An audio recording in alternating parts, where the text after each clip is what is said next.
Saludos cordiales, queridas hermanas y hermanos en Cristo. Un privilegio que nos da el Señor de iniciar una serie de estudios de esta maravillosa epístola a los Efesios. Vamos a poder compartir el día de hoy 3 versículos. Le pido por favor que tenga su Biblia a mano y un corazón dispuesto para que podamos recibir las riquezas que el Señor tiene preparadas para nosotros. En términos generales, el apóstol Pablo escribió esta epístola a la iglesia en Éfeso, que fundó en su tercer viaje misionero, luego de permanecer allí durante 3 años. Éfeso era la ciudad más importante en Asia Menor, región que actualmente es Turquía. Ahora, Pablo amaba definitivamente esta iglesia, como también el apóstol Juan, donde luego de terminar su exilio en Patmos, justamente Juan murió en esta ciudad. Como sabemos, la situación de Pablo era que estaba encarcelado en Roma cuando escribe esta epístola. La ley romana seguía considerando a los cristianos como una especie de judíos sectarios, así que estaban autorizados a practicar su religión sin ningún impedimento. Por eso es que Pablo podía recibir a los creyentes sin ningún problema. Él escribe esta carta y la envía a Éfeso por mano de Tíquico, uno de sus colaboradores apostólicos. Como una carta de la prisión, nos da el ejemplo de un hombre cuya labor no podía ser interrumpida bajo ninguna circunstancia. Pablo ciertamente que fundó iglesias, las cuales fueron apostatando en el tiempo. Me refiero a que se fueron apartando de la doctrina bíblica. Pero gracias a esta circunstancia, me refiero yo a que estuviese preso, una circunstancia que quizás a la mirada de sus contemporáneos podrían preguntarse cómo es posible que una persona estuviera desaprovechándose estando preso al calibre de Pablo, este misionero como era Pablo, tomando en cuenta que Pablo ya venía 2 años también de ser prisionero en Cesarea. Pero es que gracias a este acontecimiento que el Señor en su soberanía permite, hoy tenemos y disfrutamos y crecemos en una epístola como esta, escrita en esas condiciones.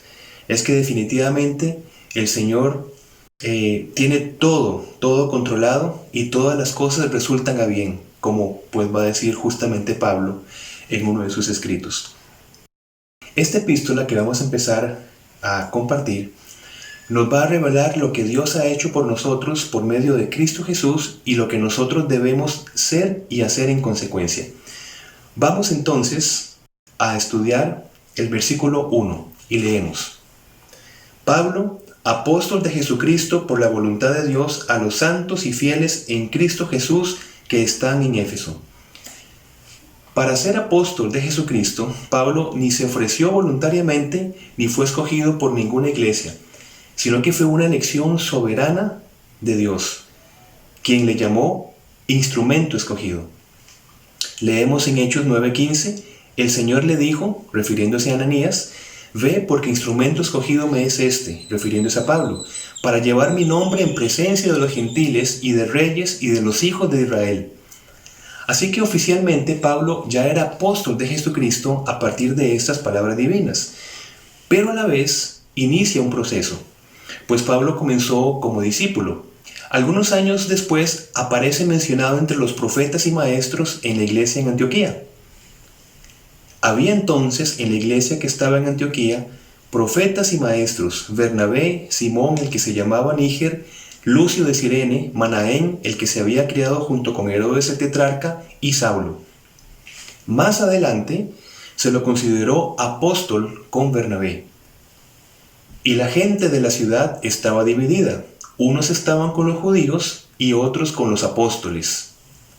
En esta epístola a los Efesios, Pablo se presenta no como enviado por la iglesia, en un sentido amplio, sino como y con el significado preciso y exclusivo que corresponde a la palabra apóstol, como llamado y comisionado directamente por Jesucristo. Los apóstoles no solamente debían ser testigos directos de la vida, muerte y resurrección de Jesucristo, sino también dirigir a la creciente iglesia en asuntos de teología y en el desarrollo del liderazgo. Vemos este proceso donde es declarado apóstol desde Hechos 9:15, como leímos, Y a la vez Pablo coopera con este plan divino, creciendo dentro del marco de lo que ya era, como bien lo explicaba él mismo. Por lo cual, oh rey Agripa, no fui rebelde a la visión celestial. Y aquí tenemos una maravillosa enseñanza. El gran proyecto de Dios se lleva a cabo a través de aquellos que deciden perder su vida en Dios. Pablo fue llamado, pero Pablo a la vez decidió perder su vida en Dios y la pierde para ganarla. Un caso contrario lo tenemos en Judas, también llamado a ser apóstol de Jesucristo. Pero ¿qué pasó con Judas? Fue rebelde, es decir, no cooperó, no participó, no fue dócil a este llamado celestial. Vemos entonces acá un suceso y un proceso.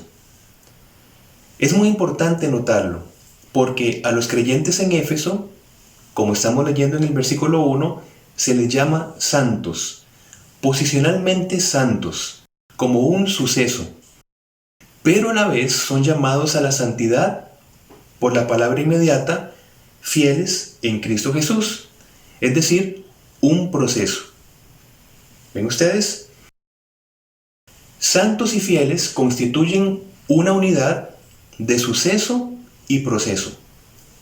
El crecimiento en la santidad va de la mano con la fidelidad. Pero la buena noticia es que no se refiere a nuestra propia fidelidad, sino a la de Cristo, quien inicia la obra de santificación, desarrolla el Espíritu Santo en nosotros, porque dice la Escritura, si fuéramos infieles, Él permanece fiel. Él no puede negarse a sí mismo.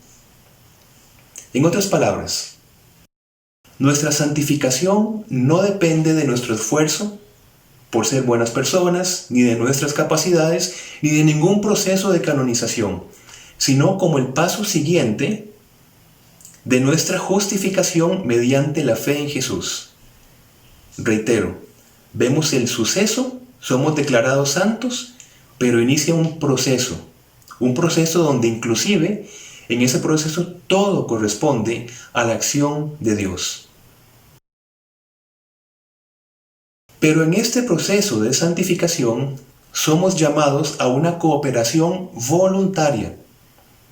Nada de la acción de Dios es por medio de una coacción. Así que somos llamados a esa cooperación voluntaria, no en el sentido de esforzarnos para ser santos, como en el sentido que no podemos esforzarnos para justificarnos, sino respondiendo a este proceso. ¿Cómo respondemos? Confiando y obedeciendo a Jesucristo, el cual ha sido hecho por Dios sabiduría, justificación, santificación y redención. La santificación entonces es una obra progresiva de Dios en el creyente, porque es un fin que requiere medios, como la palabra de Dios, las ordenanzas con las que nosotros contamos, la cena del Señor y el bautismo, la comunión con los hermanos, y la oración, con lo cual vamos siendo cada vez más libres del pecado y más parecidos a Cristo en nuestra vida actual. Ahora, ¿parecidos en qué sentido? ¿Cómo entendemos que Cristo está siendo formado en nosotros? Jesucristo nos lo explica. Aprended de mí, que soy manso y humilde de corazón, y hallaréis descanso para vuestras almas. Es entonces en la medida en que crezcamos en mansedumbre y en humildad que nuestro corazón se va a ir rindiendo cada vez más a la voluntad y dependencia de Dios. Creo que es momento oportuno para comentar que el hecho de que Cristo está siendo formado en nosotros no implica una sustitución de nuestra personalidad, ni siquiera de nuestra voluntad. En Cristo mismo, la voluntad divina como verdadero Dios no hizo desaparecer la voluntad humana como verdadero hombre.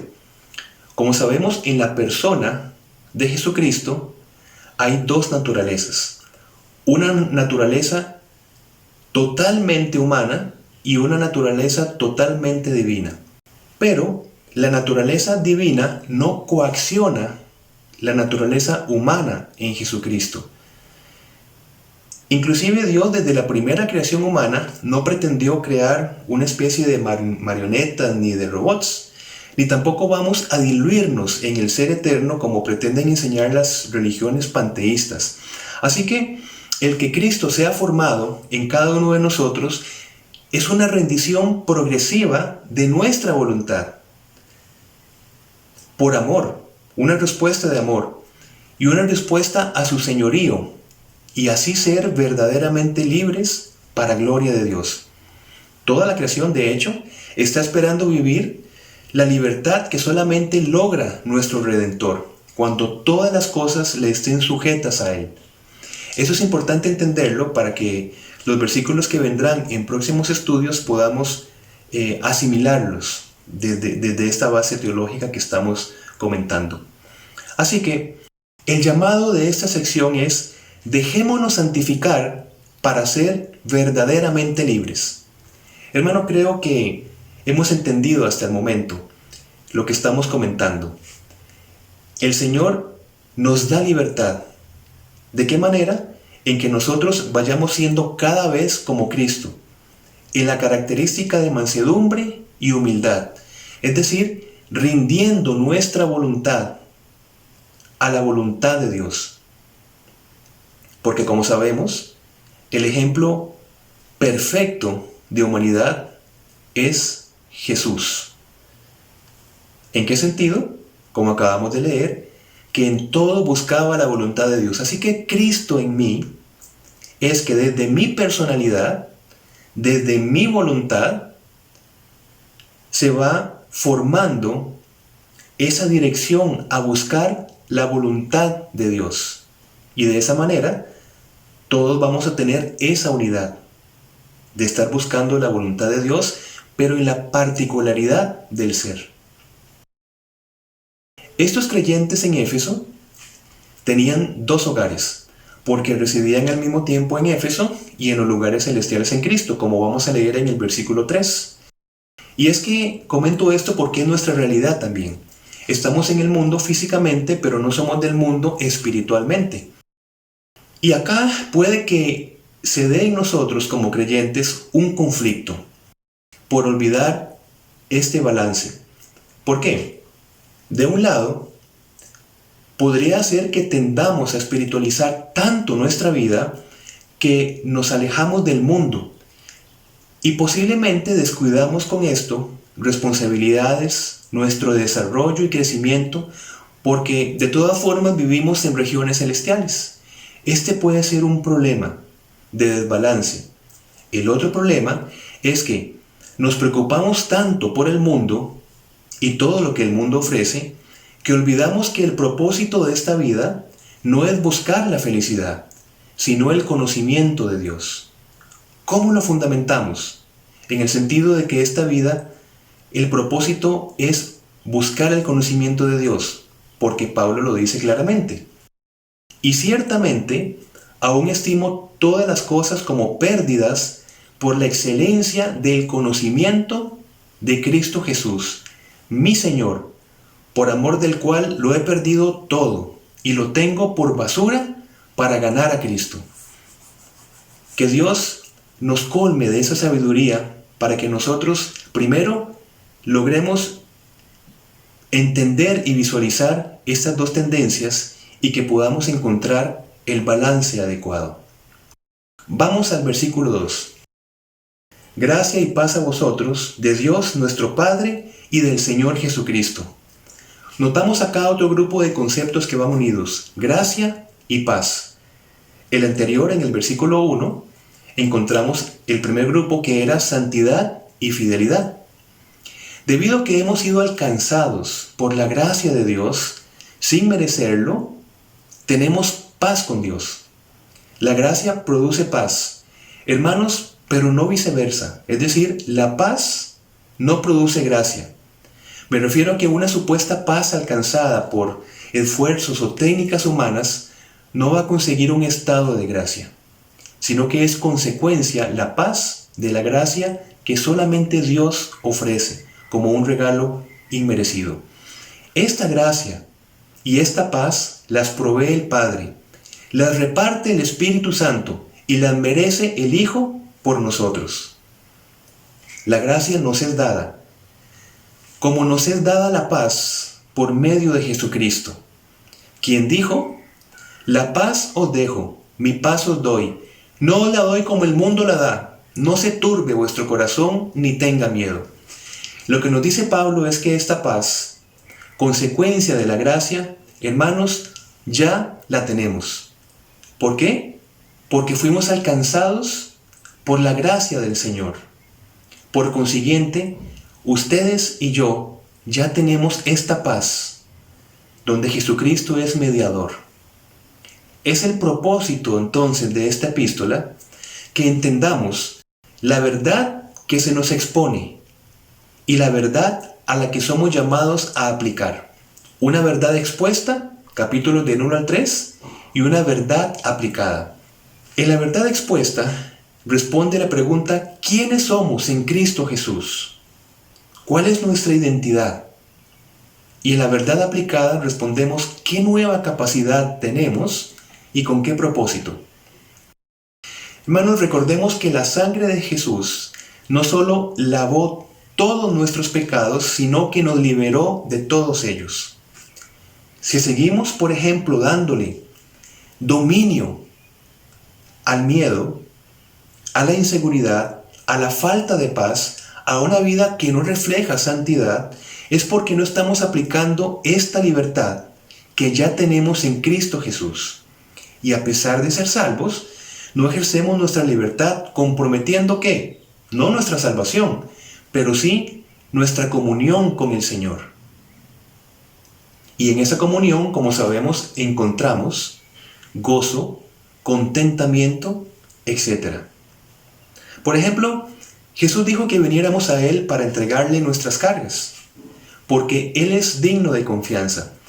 Si no aplicamos nuestra libertad cuando nos enfrentamos a pensamientos de aflicción, de temor, de inseguridad, que por cierto no podemos evitar, pero si estos pensamientos que no podemos evitarlos, no los transformamos en oraciones y las presentamos al Señor, vamos a llevar cargas que no estamos en condición humana de llevar. ¿Y cuál será el resultado? Pues que vamos a caer derrotados por nuestra incapacidad. Atendamos lo que dice Proverbios 23:7. Porque cuál es su pensamiento en su corazón, tal es él. La oración, por tanto, que no debe faltar cada día, es como el salmista: crea en mí, oh Dios, un corazón limpio y renueva un espíritu recto dentro de mí. Leemos siempre en el versículo 2 la frase Dios nuestro Padre. Dice Pablo, de Dios nuestro Padre. Este es el nombre, Padre, el nombre de Dios más trascendente que Cristo vino a revelar. Nos enseñó a llamarle Padre a Dios. Padre nuestro que estás en los cielos. Antes era solo Padre de Cristo, pero ahora por su obra redentora también se ha constituido Padre nuestro. Las palabras que Jesús le dijo a María Magdalena son muy puntuales. Subo a mi Padre y a vuestro Padre, a mi Dios y a vuestro Dios. Cristo ya nos ha dado el acceso al lugar santísimo. Pablo no dice mi Padre solamente, dice nuestro Padre. Es muy importante porque el uso de ese plural nos va a indicar que somos hermanos, somos la familia de Dios, nuestro Padre. Y también vemos la otra frase siguiente en el versículo 2, y de nuestro Señor Jesucristo. Jesús significa Salvador y es su nombre histórico, un nombre que inicia o se identifica en su ministerio terrenal, Jesús. Cristo quiere decir ungido, en hebreo Mesías, y es un nombre profético. Se esperaba al Mesías, se esperaba al Cristo. Señor significa dueño, amo y máxima autoridad. En griego, Kyrios, en hebreo Adonai, que significa mi dueño, mi Dios. Señor es el nombre o título principal de Jesucristo y lo recibió del Padre cuando fue exaltado a su diestra en la majestad de las alturas.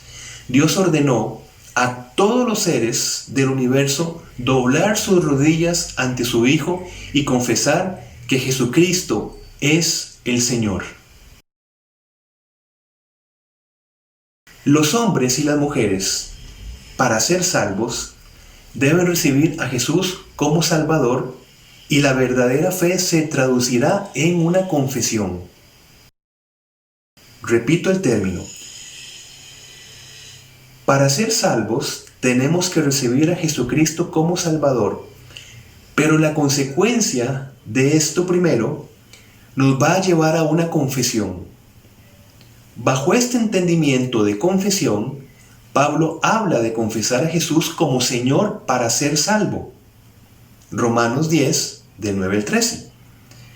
Confesar es un estar de acuerdo con Dios en cuanto a lo que piensa, lo que quiere, lo que dice y lo que hace, implicando entonces una verdadera entrega de la propia voluntad a la de Dios. Significa en realidad decir lo mismo. Jesús enseñó la necesidad de confesarle delante de los hombres si uno quería ser reconocido por Él delante del Padre en el cielo. Hermanos, vean qué puntual es esto. Y lo encontrará en Mateo 10:32. Vean ustedes que habla de una confesión. Vamos al versículo 3, por favor. Bendito sea el Dios y Padre de nuestro Señor Jesucristo, que nos bendijo con toda bendición espiritual en los lugares celestiales en Cristo. Sabemos que Dios nos bendice, y gloria a su nombre por esto.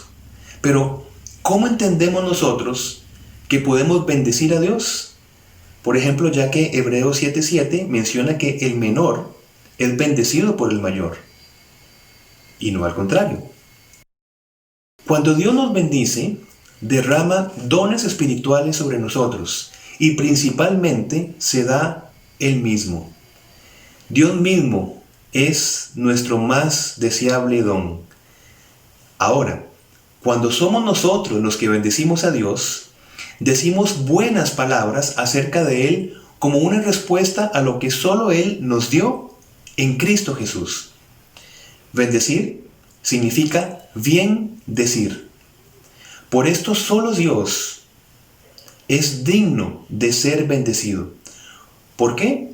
Porque hay un solo Dios y solo un mediador entre Dios y los hombres, Jesucristo, hombre. Vemos entonces cómo la bendición es un ciclo. Lo que proviene de Dios debe retornar a Él. Esto es lo que significa bendito sea, acá en el versículo 3 de Efesios. Y es el Espíritu Santo quien toma de las riquezas de Cristo para enriquecernos a nosotros en este proceso de bendición. Con la expresión Dios y Padre de nuestro Señor Jesucristo, que vemos igualmente en este versículo, vemos cómo Pablo exalta estas dos naturalezas de Cristo en una sola persona que comentamos minutos atrás.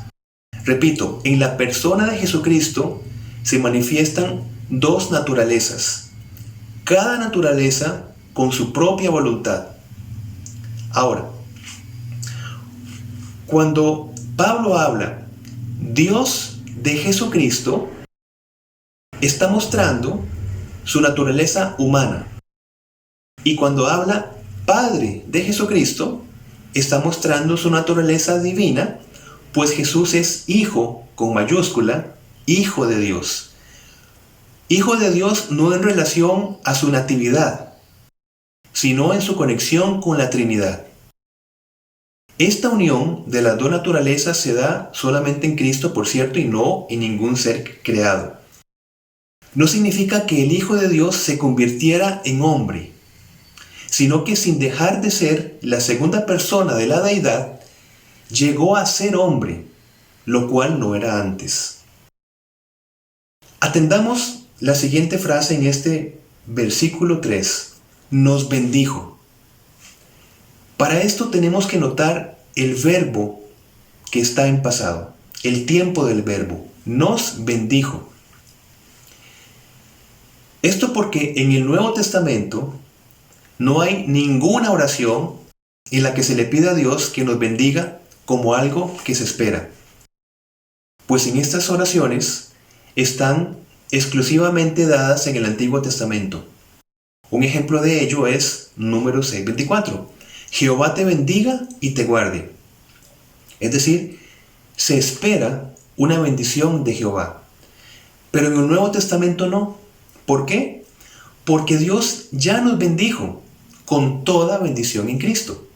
Así que no es pedirle a Dios que nos bendiga, sino que nos dé la sabiduría para aplicar esas bendiciones que ya tenemos en Cristo Jesús en nuestra vida. Es lo que Pablo pide precisamente en el versículo 17 y 18 de este capítulo de Efesios. Acompáñenme por favor para que lo notemos.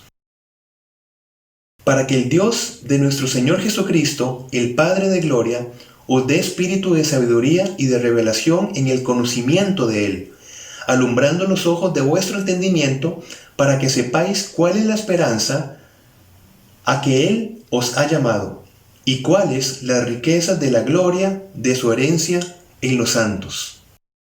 Está entonces muy claro el entendido, hemos sido ya bendecidos por Cristo. Y lo refiero porque es una frase hermosa que nosotros habituamos decirnos: Dios te bendiga. Simplemente es que entendamos la profundidad que esta frase tiene.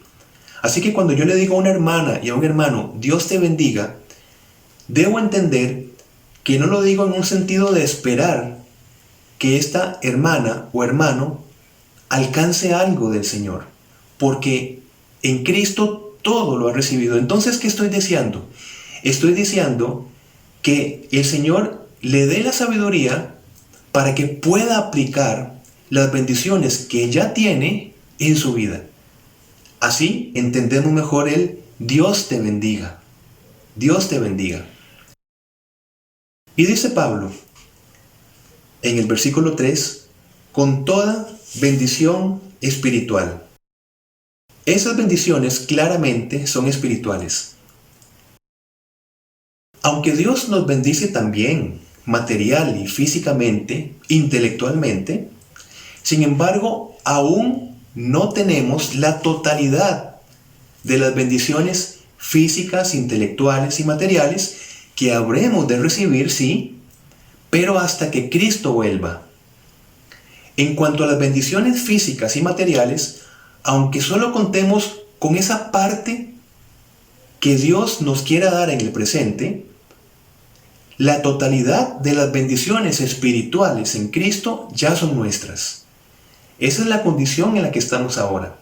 Ven ustedes que esperamos entonces la bendición completa material, pero lo que sí tenemos, reitero, es todas las riquezas espirituales ganadas por Jesucristo y aplicadas a nosotros por medio de la fe en su persona.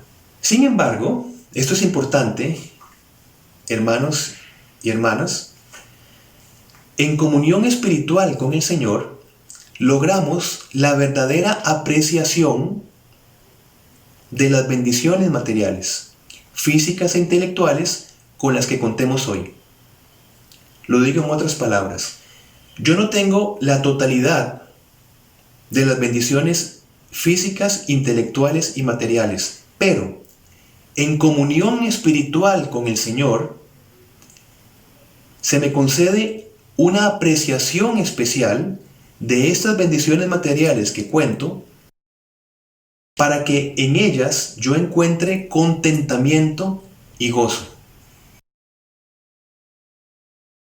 Las bendiciones distintivas en el nuevo pacto son, por ejemplo, la ley de Dios escrita en nuestros corazones por el Espíritu Santo, un conocimiento personal e íntimo de Dios, que vimos esa experiencia de conocerle, y el perdón de todos nuestros pecados, donde ya en Cristo Jesús no tenemos condenación alguna. Ahora pues, ninguna condenación hay para los que están en Cristo Jesús, los que no andan conforme a la carne, sino conforme al Espíritu. Aún teniendo la plenitud de las riquezas espirituales, como dice Pablo a los Colosenses que estamos completos en Él, aún tenemos que crecer en la madurez de Cristo, ser transformados a su imagen y descubrir las riquezas de nuestra herencia en Él. ¿Recuerdan aquella dualidad? ¿Suceso? ¿Proceso? Pues bueno, estamos completos en Él, como leemos en Colosenses, pero aún tenemos que crecer en la madurez en Cristo. ¿Ven ustedes? Por eso ese concepto es importante. Una advertencia con este tema de madurez. Hay un tipo de madurez que se va a vincular exclusivamente con esa suficiencia, con esa capacidad para manejar la Biblia con toda maestría. Incluso aconsejar a otros correctamente sobre el camino que hay que tomar para comprobar lo que Dios quiere, sin que esa persona tenga la intención de salir de su propio pecado. Esta madurez debe ser descartada. La madurez a la que nos debemos se refiere a aplicar en nuestra vida el carácter de Cristo, buscando su voluntad.